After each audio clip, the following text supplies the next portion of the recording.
여러분 안녕하세요, 이정재입니다. 오늘은 퇴계 선생님께 사주학을 배우다 라는 주제로 여러분들과 이야기를 나누어 볼까 합니다. 퇴계 선생님은 여러분들이 모두 아시다시피 우리나라에서 가장 위대한 대학자 중에 한 분이십니다. 그러니 제가 따로 이 퇴계 선생님에 관한 말씀은 드리지 않을게요. 대신 퇴계 선생님이 저술하신 성악 10도에 관해서 여러분들한테 이야기해 드릴 건데요. 이 성악 10도는 퇴계 선생님이 학자로서 가져야 되는 바른 마음가짐, 또 왕이 성왕이 되어서 백성들을 다스릴 때 가져야 되는 마음가짐에 관해서 저술한 내용이에요.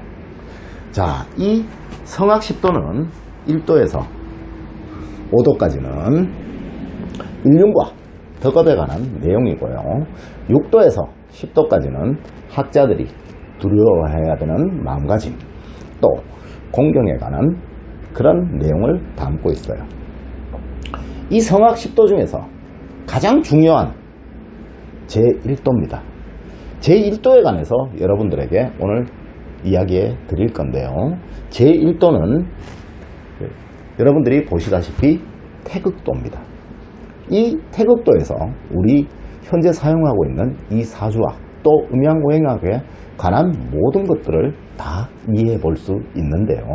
퇴계 선생님이 음양오행에 관해서 어떻게 이해하셨는지, 그리고 그 당시의 학자들은 어떻게 공부를 했는지에 관해서 여러분들한테 제가 지금부터 하나씩 설명을 드리도록 하겠습니다. 자, 우선 제가 이 태극도에 관한 기본적인 설명부터 드리도록 할게요. 여기에 보시다시피 하나의 원이 있어요. 그리고 이 원은 이렇게 양동과 음정이라는 양과 곧 태극 둘로 나뉘어 있습니다. 검은 부분과 흰 부분이 있죠. 이 태극이라는 둘로 나뉘게 된다라는 거죠. 또 이 태극 아래에 보면 이렇게 연결된 선에 목, 화, 토, 금, 수라는 이 오행이 이렇게 적혀 있어요. 그리고 이 오행 아래에 보면 건도 성남과 곤도 성여라는 한자가 적혀 있고요. 그 가운데 이렇게 원이 있어요. 이 원 밑에 보면 또 원이 하나 있고요. 밑에 보면 만물화생이라는 한자가 적혀 있어요. 물론 이 내용들은 여기에 관한 이 도식을 설명한 내용들인데요. 제가 이제부터 이 태극도에 관한 것을 여러분들한테 설명을 한번 해드리도록 할게요. 애초에 무읍이었던 하나가 태극이라는 양과 둘로 나뉘게 된다라는 그런 내용이에요. 자, 그리고 이 양과 음은 다시 목화토금수라는 오행으로 나뉘게 된다라는 그런 내용이다라는 거죠.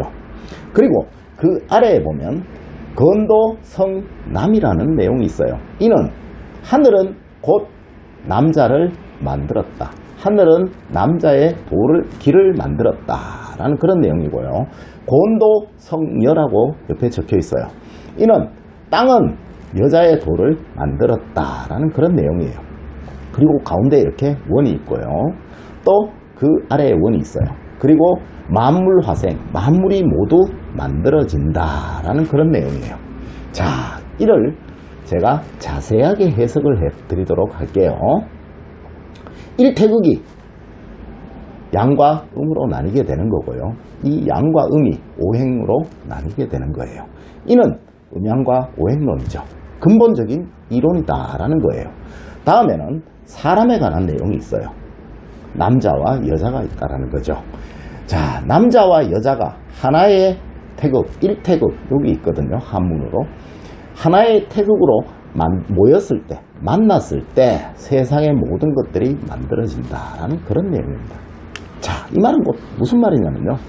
위에 있는 것은 음양오행론이다라는 얘기고요. 음양오행론에 의하면 모든 것들이 남자는 곧 양이잖아. 그죠? 여자는 곧 음이잖아요. 양과 음이 만났을 때만 그 결과가 생겨난다라는 그런 뜻이에요. 양 하나만으로도 결과가 있는 것이 아니고 하나에 그 결과가 있는 것이 아니다라는 거죠. 양과 음이 반드시 일태극 하나로 뭉쳤을 때, 다시 하나가 되었을 때만 만물 모든 결과가 생한다, 만들어진다라는 그런 내용이 이 태극도라는 거예요. 또 퇴계 선생님의 지론이다라는 거죠. 이 말은 무슨 말이냐면 양과 음은 남녀를 말하기도 하지만 선천운과 후천운을 말하기도 합니다. 여러분이라는 선천운에 여러분의 부모님이라는 후천운, 또 여러분 배우자라는 후천운, 또 여러분 마음씀씀이라는 후천운이 잘 만나져서 잘 작용이 된다면 선이라는 결과물이 만들어질 것이고, 또 여러분이라는 선천운에 여러분들의 부모님, 또 여러분들의 배우자, 또 여러분들의 마음씀씀이라는 후천운이 제대로 만나지지 못한다면, 잘 결합을 하지 못한다면 그 결과는 아주 나쁘게 만들어질 것이다 라는 그런 내용이에요. 자, 여기에서 부모님과 여러분들의 배우자는 바꿀 수 없죠. 그렇다면 여러분들의 마음 씀씀이는 얼마든지 바꿀 수 있겠죠.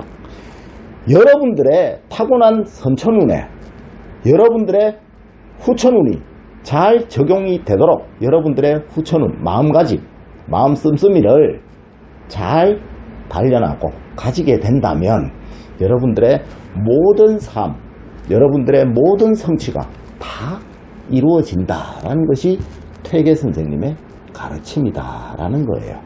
그러니까 여러분들의 삶에서 가장 중요한 포인트는 여러분들의 마음가짐이다라는 거죠. 여러분들의 타고난 기운에 맞는 여러분들의 마음가짐이 잘 적용이 된다면 여러분들의 삶은 아주 크게 번영하고 아주 크게 성취를 이룰 수 있다라는 것이 또한 퇴계 선생님의 가르침이다라는 거예요. 제가 오늘 인터넷에서요, 임영웅 사주 분석 이런 걸 봤어요. 또 그 옆에 보니까 김호중 사주 분석 이런 게 있더라고요. 임영웅 씨와 같은 사주를 가지고 태어난 사람은요, 수백 명입니다. 김호중 씨와 같은 사주를 가지고 태어난 사람도 역시도 수백 명입니다. 이들 수백 명이 전부 임영웅 씨와 같은 삶, 김호중 씨와 같은 삶을 가지고 있을까요? 퇴계 선생님은 이렇게 말씀하지 않으신다는 거죠. 퇴계 선생님의 가르침에 의하면 임영웅 씨 마음가짐을 가지는데 자기와 꼭 맞는 마음가짐을 가졌기에 지금의 임영웅 씨를 만들었다는 거죠. 그런데 여러분들은 임영웅 씨의 사주만 보려고 하잖아, 그죠? 이것이 잘못되었다는 겁니다. 세상의 모든 만물은 양이라는 여러분에게, 음이라는 여러분들의 후천운이 만나져서 만물이 만들어진다 라고 하는 것이 퇴계 선생님의 마음가짐입니다. 가르침입니다. 참 죄송합니다. 그러니까 여러분들 이제부터라도 여러분들의 타고난 기운에 맞는, 딱 맞는 그러한 마음가짐을 여러분들이 가지시게 된다면 여러분들의 삶은 임영웅 씨보다 더, 김호중 씨보다 더한 그런 발전적인 삶을 가지실 수 있다라는 것이 또한 퇴계 선생님의 가르치심입니다. 그러니까 이제부터라도 여러분들의 마음가짐을 꼭 여러분들에게 맞도록 그렇게 하고 살아가시기를 부탁드립니다. 그렇다면 여러분들의 삶은 아주 행복하고 아주 보람차고 아주 성취가 가득한 그런 삶이 될 것입니다. 오늘은 여러분들에게 퇴계 선생님의 가르침에 관해서 이야기를 해드렸습니다. 장시간 여러분들 수고 많으셨어요. 수고하셨습니다.